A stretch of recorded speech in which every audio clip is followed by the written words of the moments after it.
Perfecto.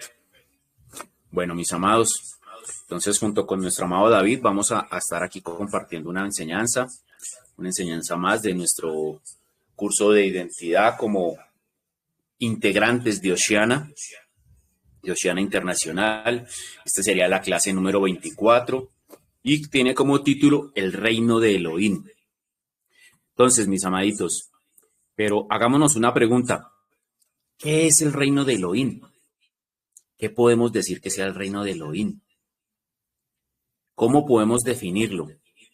Lo podemos definir como dejarlo todo por él. Esto vale la pena realmente. La semilla de mostaza es pequeña y no parece gran cosa, pero cuando la compras, la plantas y esta da fruto o retoña y empieza a crecer, este fruto o árbol cubre todo.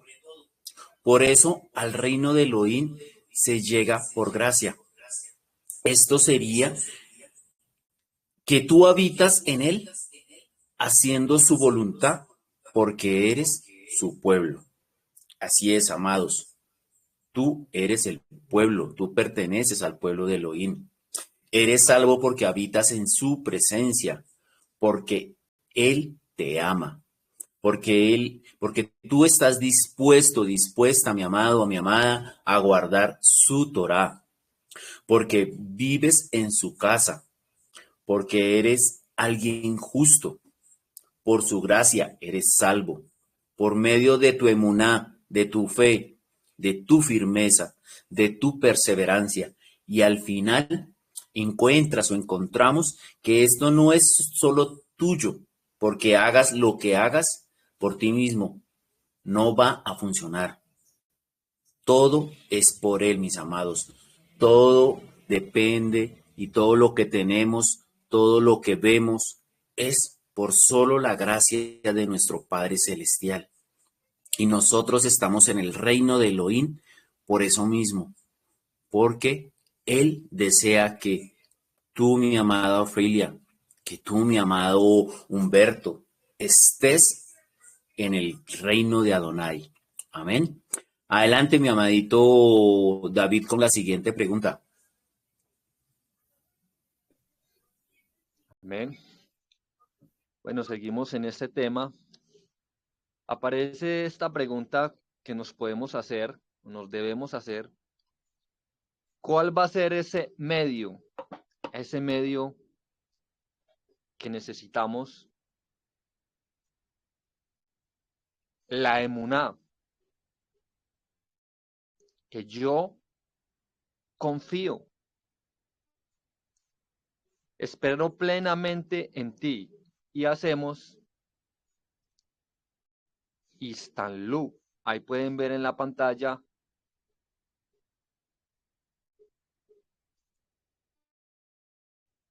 eso, esa palabra que es Biptajón, Istanlu, y la otra Asgahab. Ahí podríamos ver esos medios que necesitamos.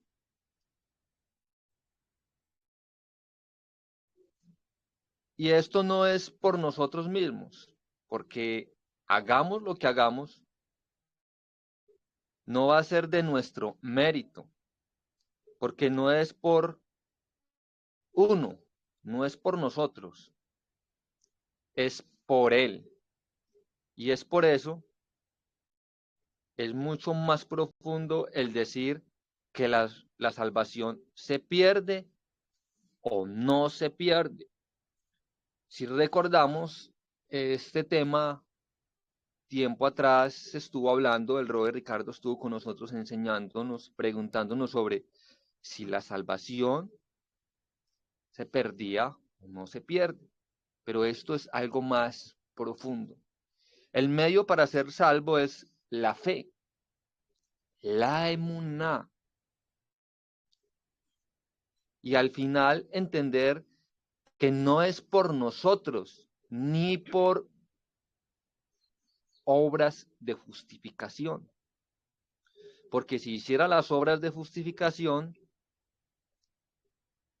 nada te justificará, porque al final perderíamos todo si fueran por estas obras de justificación. No hacemos porque tenemos que hacerlo, y por eso no tenemos que preocuparnos, no hacemos porque tenemos que hacerlo, y por eso no tenemos que preocuparnos por lo que tenemos que hacer. Es que no hago, es que me falta, esto haces, lo que tienes que hacer. No estés afligido porque no lo haces para ganar una justificación, no haces para cumplir, lo haces para cumplir un propósito. Todo lo que hacemos es para cumplir ese propósito que el Eterno tiene para cada uno de nosotros. Porque aquí aparece el gran problema donde es que entonces yo no hago, porque nada de lo que yo hago me justifica, pero todo lo que hacemos y el preocuparnos de hacer las cosas es por ese propósito que Adonai tiene en nosotros. Guardar Torah para demostrar mi fe, mi emuná, mi fidelidad por mis obras, que me es dulce agradar a Adonai. Pues, entendiendo un poco lo que veníamos viendo en las otras clases, las otras enseñanzas que el Eterno nos ha dado, es guardar esa Torá para demostrar nuestra fe, porque sabemos que la fe sin obras es muerta, tiene que ir acompañada de esas obras. Entendiendo un poco eso, podríamos ir a leer Salmos, y aquí le daría paso a mi amado Ricardo para que él siga. Amén, amén. Así es, amados. Veamos Teilín 119:3 que nos dice, cuán dulces han sido a mi paladar tus dichos, más que la miel a mi boca. ¿Qué estamos hablando acá o qué estamos diciendo acá? ¿Cómo sabes lo que soy yo? Por lo que yo te mostré, por mi futuro,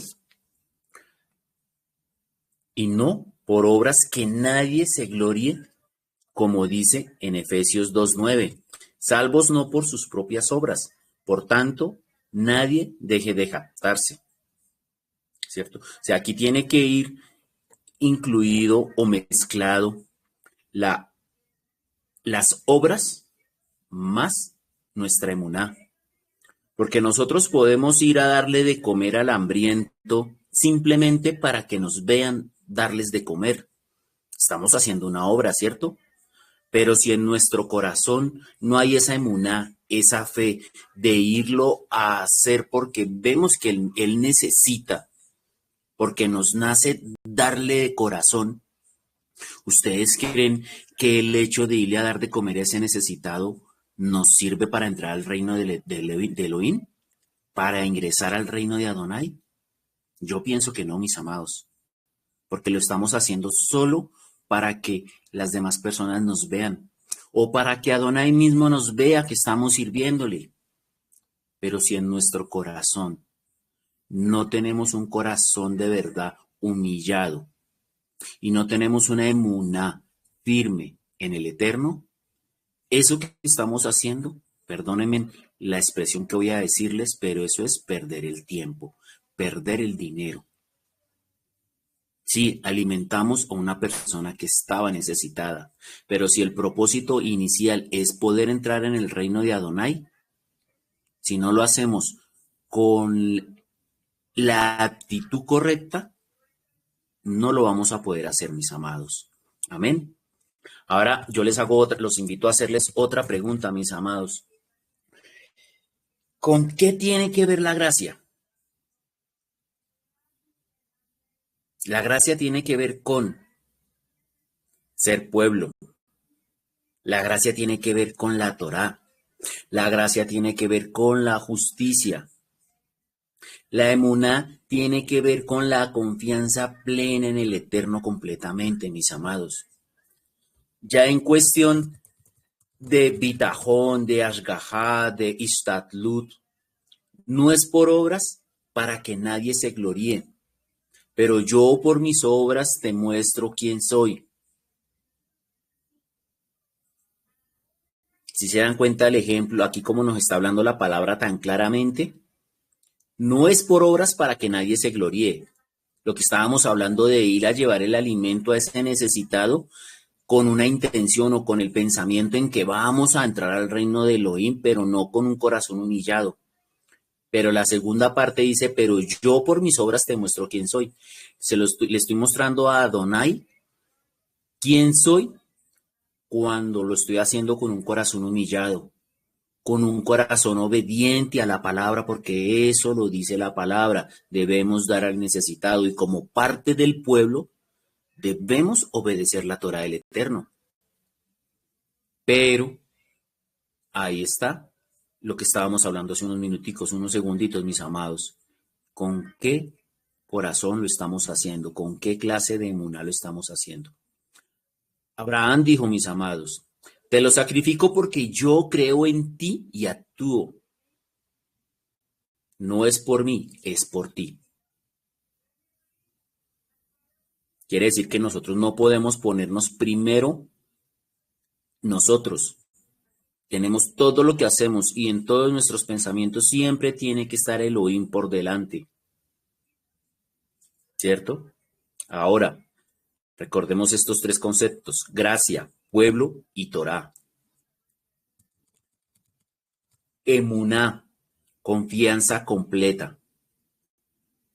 Obras, firmeza, fidelidad. Nos devolvemos. Gracia tiene que ver con el pueblo y con la Torah, mis amados. Y emuná tiene que ver con esa confianza plena en Adonai. Pero las obras tienen que ser con firmeza y con fidelidad, creyendo en Adonai, creyendo siempre en el Machía. Amén. Nosotros fuimos escogidos para hacer las obras que Él nos dio desde el principio en la creación, mis amados. No es algo en lo que tú te esfuerzas. Él te ha puesto las obras que tienes que hacer desde el principio. Él ya te predestinó con tu propósito. Y solo tienes que hacer lo que debes hacer, amado mío, amada mía. Eso es lo que Adonai nos pide. Simplemente que debemos actuar. No es por obras, sino por confianza completa en Elohim. Adelante, mi amado David.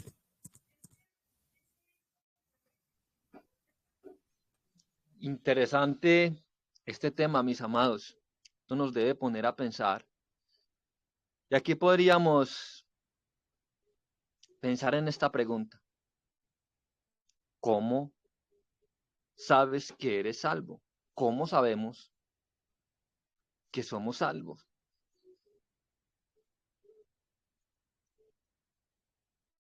Es muy interesante poder analizar eso porque hay algunos que dudan de la salvación. No digo que aquí suceda eso. Hay otros que tienen claro que son salvos, pero recordemos lo que venía hablando nuestro amado Robert Ricardo sobre esa emuná, esa confianza, la Torá, las obras. Tiene la salvación aquí en la tierra. Tenemos la salvación aquí en la tierra. Ya que te tomó cuando su pueblo, ya te tomó como su pueblo. Quiere decir que cuando el Eterno nos tomó como su pueblo, ya tenemos esa salvación aquí en la tierra.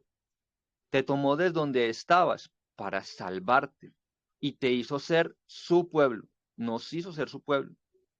La primera salvación ya lo tienes, ya la tenemos. Ya fuiste rescatado y salvado y justificado. Ya fuimos rescatados y salvados y justificados. Quiere decir que aquí podemos hablar de un concepto ya de una salvación, que somos salvos. Si nosotros nos consideramos pueblo de Elohim, nos debemos considerar que somos salvos, porque Él ya nos ha salvado, nos ha rescatado, nos ha justificado.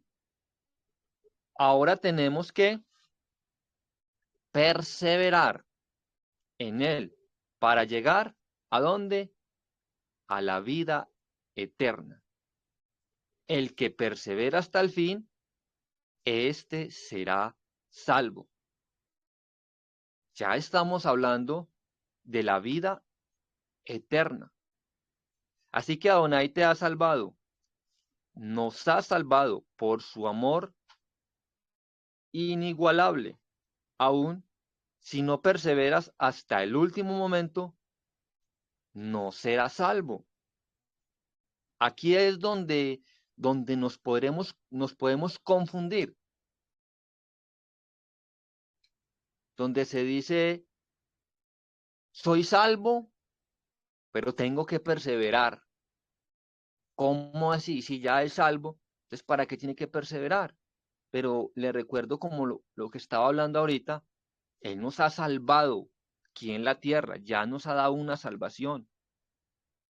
Pero para llegar a esa vida eterna, tenemos que perseverar. ¿Qué pasa con aquellas personas que han caminado con el Eterno y después se han alejado? O con aquellas personas que en el último segundo creen en el Eterno después de nunca haberse acercado a Él. Podríamos preguntarnos esto y nos preguntan mucho sobre esto. El que llega hasta el fin, aquel que murió al lado de Yeshua. Hay una pregunta, ¿por qué fue salvo? Porque llegó a su fin. Claro, no va a tener los mismos méritos que han tenido los que han caminado desde el principio, pero le dio la justicia de su salvación. Ahí podríamos poder entender, mis amados. No es lo mismo una persona que lleva caminando con el Eterno 15 o 20 años al que lleva, pongámosle 2 o 3 años y murieron. No, no es lo mismo, mis amados. El que estuvo 15 o 20 años, si fue responsable con lo que el Eterno le ha dado, va a tener otros privilegios que el que estuvo 2 años y murió. Pasa como lo que muestra aquí el ejemplo del hombre que murió allá con el Mashiach y fue salvo. Tengamos claro eso. Aquel que todo el tiempo persevera al final, la Biblia es muy clara. Al que persevera, al que dice, voy a andar sin creer toda la vida, primero disfruto del mundo y a un día de estos, al final cuando sea viejo, voy a buscarle. Acabo que dicen que en cualquier manera de la oportunidad este tiene que rogar primero muchísimo para llegar a viejo. Porque la vida sin el temor de Adonai es y termina en sufrimiento. Mis amados, aquí aparecen unos conceptos complicados donde muchos dicen, pues si yo fui predestinado para ser salvo, en algún momento voy a ser salvo. Y ya, por ahora voy a disfrutar la vida en este mundo. Pero tengamos en cuenta, tengamos muy claro que podrían perder muchas cosas por esperar. Podría ser salvo. Yo les hablaba ahora 8 días el concepto de, la última les dejé, yo pensaba un poco de, venga, soy salvo. ¿Y qué? ¿Qué más? ¿Qué más hay de esa salvación? Y hoy puedo entender que el Eterno me ha salvado aquí en la tierra, me ha justificado, pero necesito llegar a la vida eterna. ¿Y qué voy a hacer en ese camino? Yo personalmente puedo decir, perdí mucho tiempo que pude haber aprovechado para recibir otros beneficios que el Eterno tiene para los que perseveran mucho tiempo en su Torah, en Él.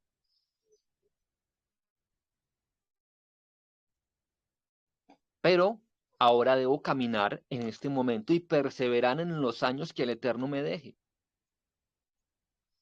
Pero para nosotros como siervos del Eterno, que llevamos tiempo y que queremos seguir corriendo, no estamos peleando a llegar al cielo, sino a estar enfrente. Aquí no se trata de esto, más bien es luchar para ser esposa, no es ser un invitado, ser los que estamos allí con Abraham, Isaac y Jacob en la mesa. Esta es la meta. No sé si se acuerdan lo que les dije ahora 8 días. Aún no había estudiado, no había repasado esta clase de identidad, pero yo les dejé en el último momento y les dije, ¿cómo queremos ser? ¿Queremos ser esa esposa o queremos ser esos invitados? De nuevo en esta mañana preguntémonos, en esta carrera que estamos corriendo, estamos andando, sabiendo, reconociendo que somos su pueblo, ¿qué queremos ser? Esa novia que va a llegar allá con el Eterno para ser su esposa, o queremos ser simplemente invitados. Interesante esto, mis amados. No sé qué claridad tienen ustedes sobre esto, pero nosotros debemos entender muy claro esto. ¿Qué es lo que queremos? ¿Cuál es su propósito? ¿Cuál es mi propósito? Porque el Eterno nos ha dado un propósito a todos y nos muestra qué debemos hacer. Mi amado Ricardo, bien pueda continúe.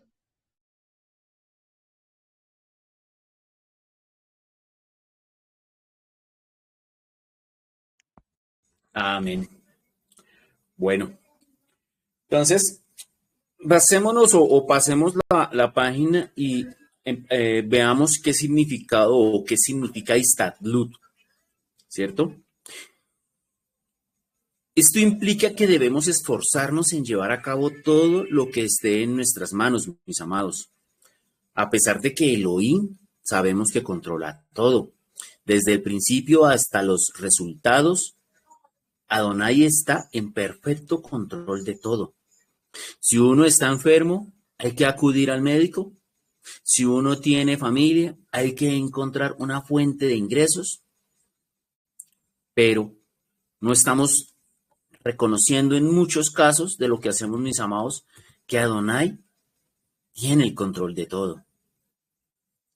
El principio de Istadlut no niega el hecho de que Elohim controla todo. Simplemente se está basando en el entendimiento de que Elohim creó un mundo con lógica y con orden. Veamos un ejemplo. Si tomamos medicina, nos aliviamos. Si trabajamos, ganamos dinero. ¿Cierto? Pero existe un orden natural de causa y efecto. Por lo tanto,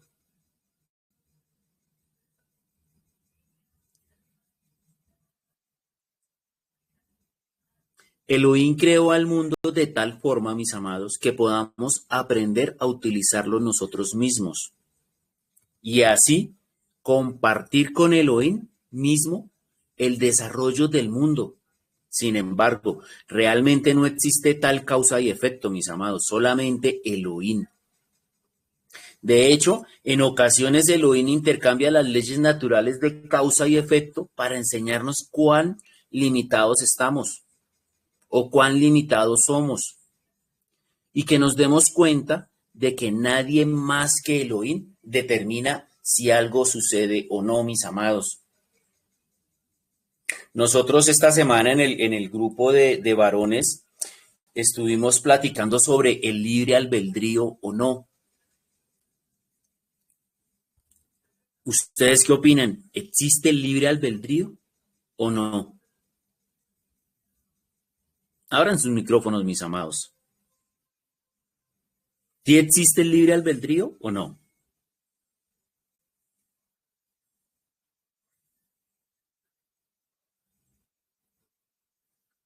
Amados, No, mi Roe. así es, amadita. El libre albedrío no existe. Entonces, por consiguiente, mi amada, mis amados, Istadlut es la responsabilidad y la oportunidad que Elohim nos da para que formemos parte del desarrollo del mundo. No es una contradicción que las aparentes leyes de causa y efecto fueran creadas y se mantengan únicamente porque Elohim decide mantenerlas. Ahora, mis amados, dado que Elohim es el verdadero operador detrás de todos los conocimientos, Istadlut puede tomar muchas formas. Quizás signifique poner una cantidad tremenda de esfuerzo o tal vez necesite un esfuerzo mínimo. Ante los ojos de Elohim, mis amados, los actos pequeños pueden ser actos grandísimos y viceversa.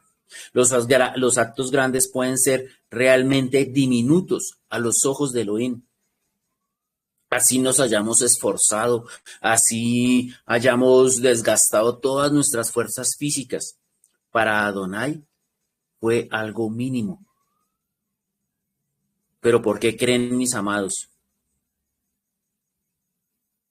que es algo mínimo?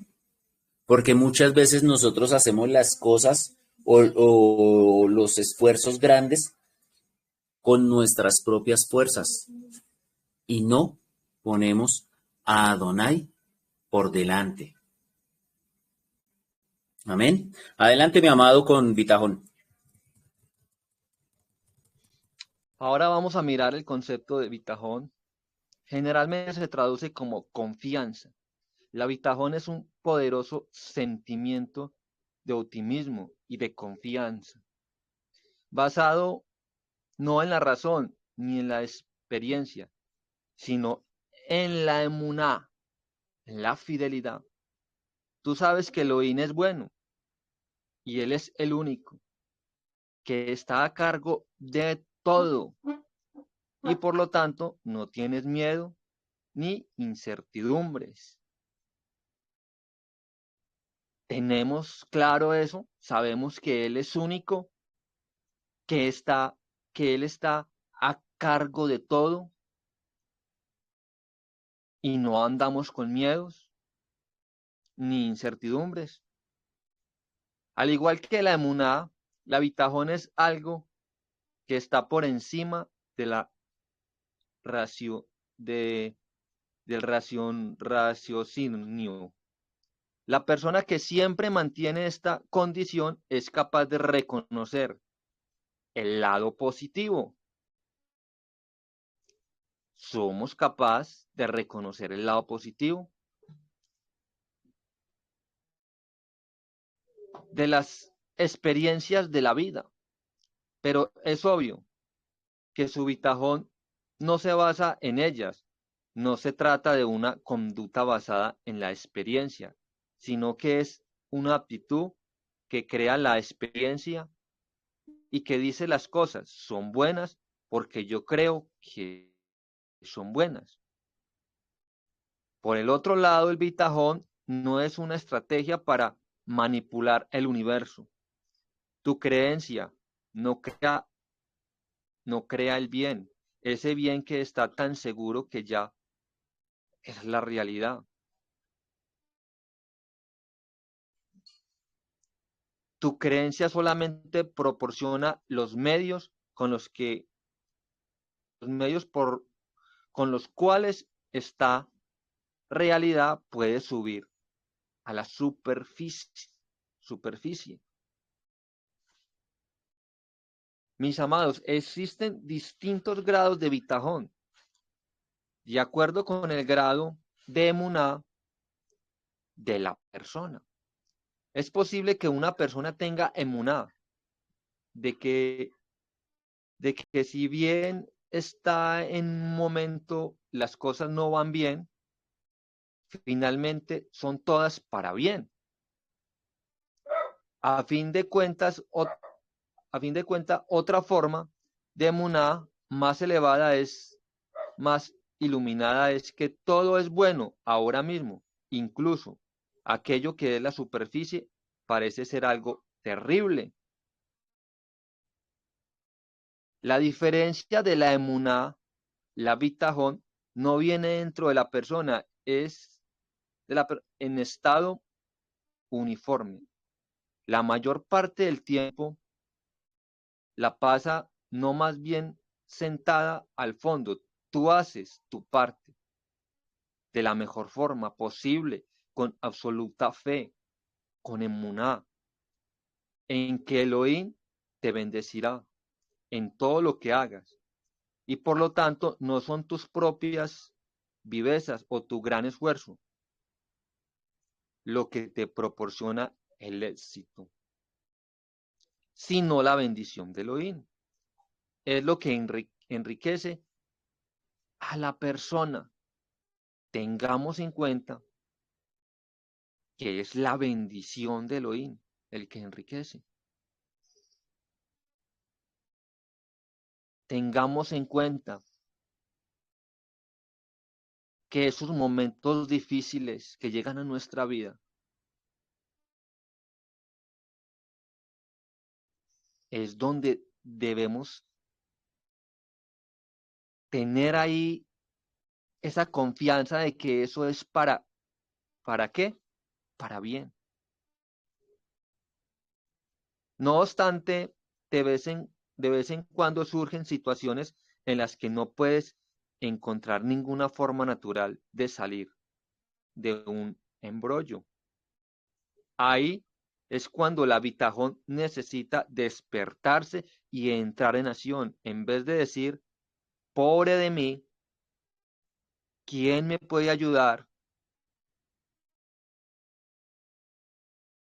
¿Cuántas veces habríamos dicho eso? Cuando estamos en esa situación complicada, en ese problema, muchos pueden decir o podemos decir, pobre de mí, ¿quién me podrá ayudar ahorita? Pero dices, mi ayuda es Elohim, quien hace el cielo y la tierra, que hizo el cielo y la tierra. Por lo tanto, puede hacer con ellos lo que se le antoje. Mis amados, tenemos ese concepto cuando estamos en problemas, en dificultades, o decimos esa palabra que suena chistosa como en Chispirito. Ahora, ¿quién podrá defenderme? Ahora, ¿quién podrá ayudarme? O simplemente no decimos eso, sino que decimos, Mi ayuda es Elohim, el que creó los cielos y la tierra. Adelante, mi amado. Amén. Bueno, mis amados, vamos aquí. Espero que esté quedando claro los conceptos de Istadlut y Bitajón. Recordemos que Istadlut es el esfuerzo, que debemos estar siempre listos para la batalla, estar luchando ahí con la bendición de Adonai.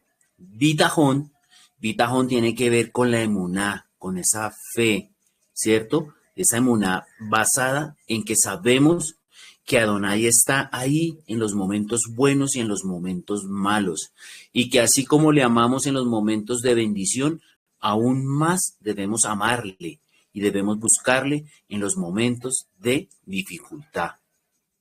Amén. Pero ahora vamos a pasar a otro concepto, amados, que tiene que ver con nuestro Padre Celestial también. Ashgaha.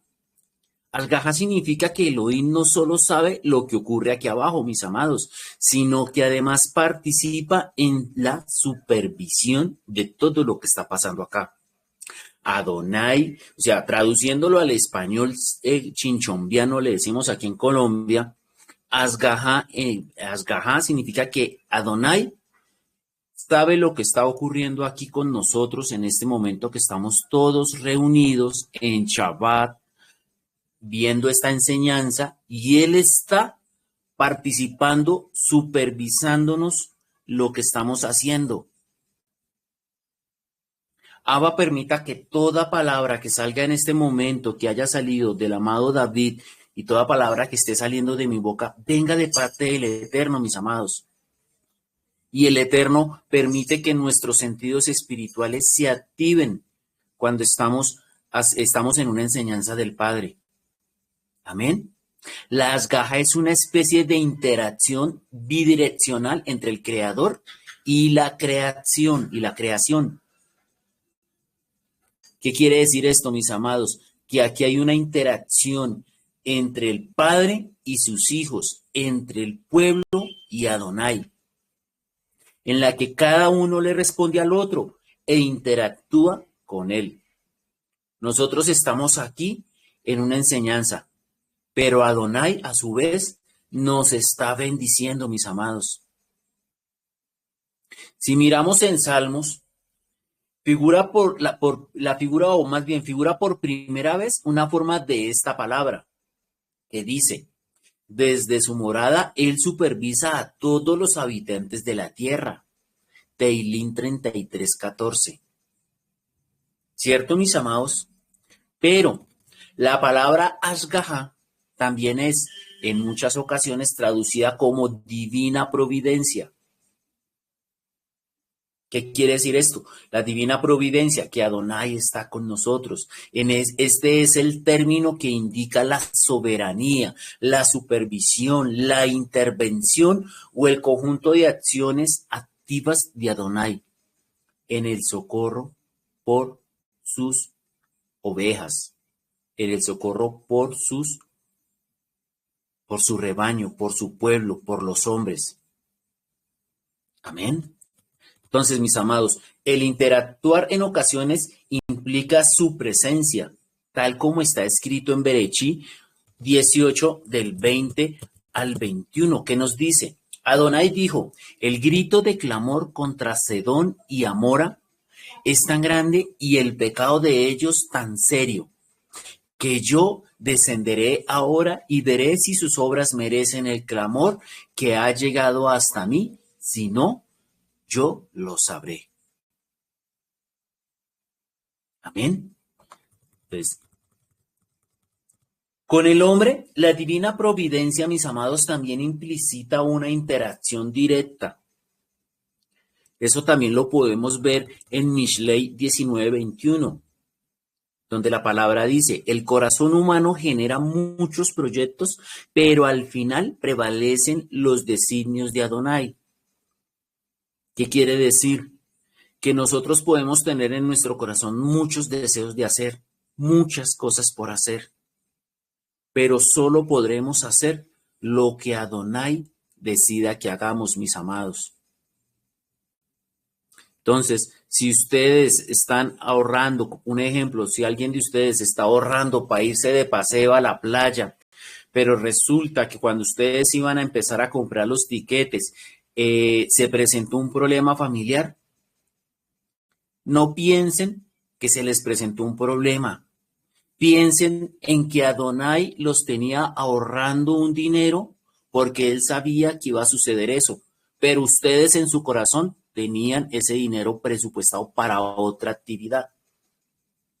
A eso nos está hablando Mishlei o Proverbios 19:21. El corazón humano genera muchos proyectos, pero al final prevalecen los designios de Adonai.